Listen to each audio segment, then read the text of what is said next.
You are not much of a hero today if you have a turbocharged car. It depends, yes, but the turbo sign on a production car was something very special 30 or more years ago. While it is a common thing now, it was in the 60s when manufacturers started experimenting with production turbocharging. And so here are the 10 world's first stock turbo cars ever.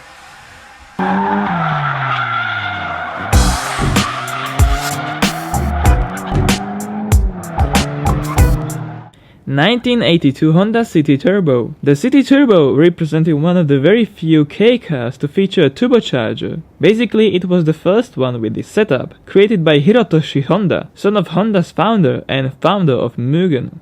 It introduced this idea of a city hatchback sleeper to Honda, which liked it and made it real. It had amazingly low weight and a small, fast-spooling IHI turbo.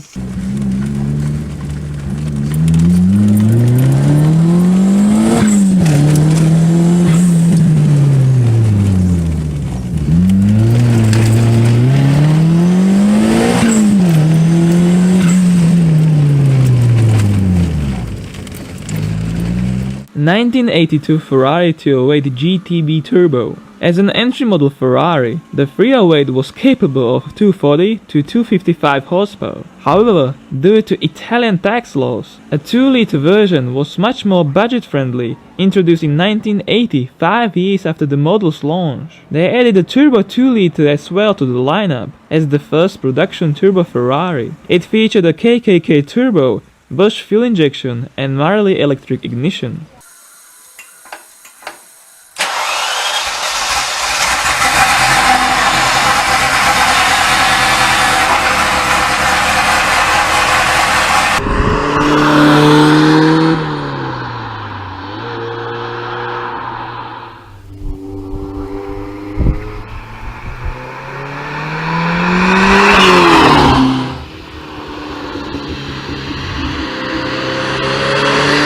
(1979) Audi 205T. Originally, the Audi 200 had no turbocharged engines whatsoever, but a new, limited edition came out in 1979 featuring the fuel-injected 5-cylinder engine with a turbocharger. With 170 horsepower, a 3-speed automatic gearbox or 5-speed manual were offered.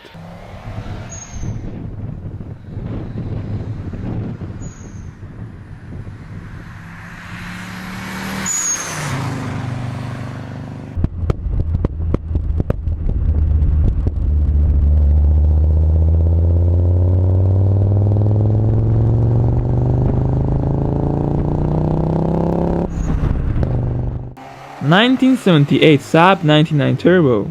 As a Swedish beauty, the 99 Turbo was also one of the earliest turbo cars and at the same time the first turbocharged Saab. The Garrett T3 unit was hooked up to a 2-liter slanted engine, bringing around 30 horsepower over the NA version, although torque gains were much more radical. After its first year, Saab already sold more than 10,000 turbocharged examples.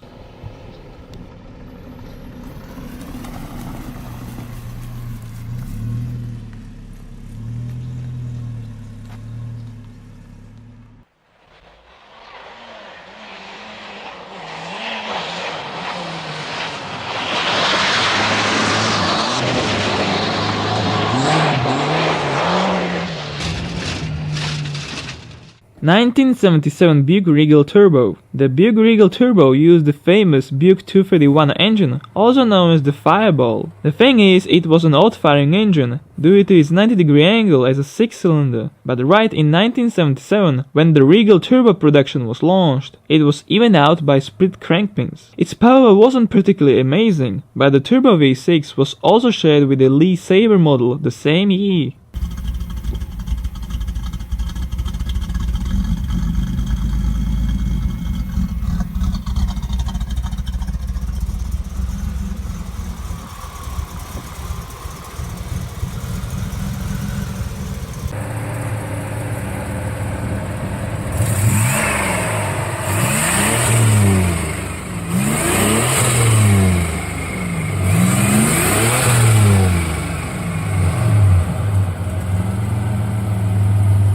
(1975) Porsche 911 Turbo. In 1976, Porsche introduced sort of a second generation of the 911 called Carrera 3.0. They started looking into turbocharging in the 60s, and it is interesting to see that the year before they also launched 930 Turbo with 400 examples. It was just to comply with the Group 4 regulations, while they created one of the fastest cars of its time, also to be a legend after all.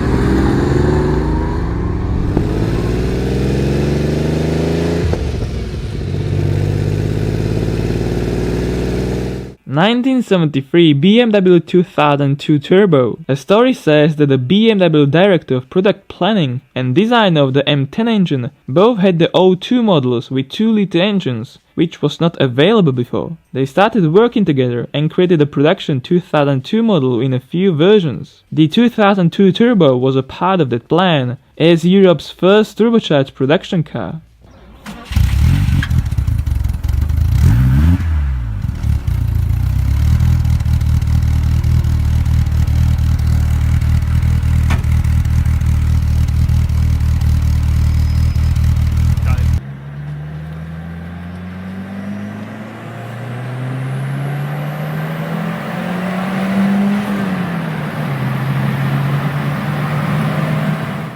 (1965) International Harvester Scout.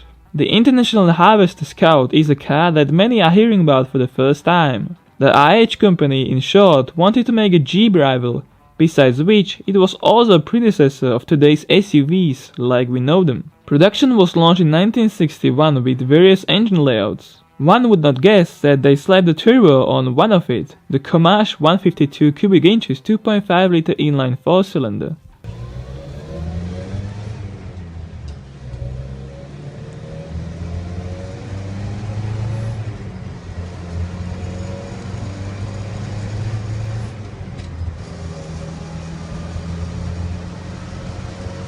Kind of see the difference the overdrive makes to the speed. 1962 Chevrolet Corvair Spyder. As a comfortable sporty coupe with an air-cooled engine, the Corvair was sold with a 2.3, 2.4 and 2.7 liter engines. All of them were naturally aspirated, but in October 1962, Chevrolet introduced some options, which included a turbocharger to the 2.3 liter engine. Its weight went up by around 105 kilograms, but it also gained almost double of its power.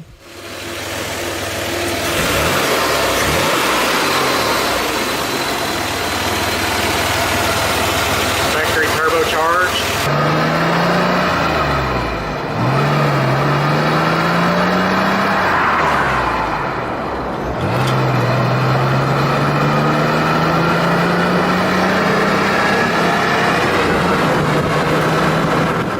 (1962) Oldsmobile F85 Jetfire. Officially, the F85 Jetfire, as a standalone version of the Oldsmobile Cutlass, was the world's first production turbocharged car ever. Since it was produced from early 1962, it was months ahead of the Corvair Spyder, using a high compression ratio single-turbo V8.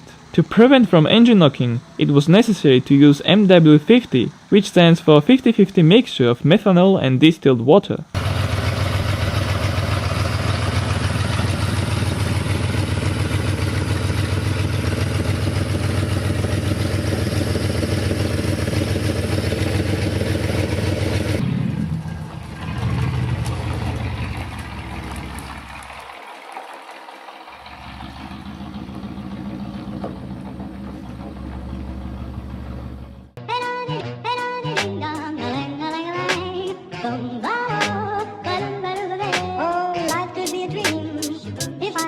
Up in paradise up above.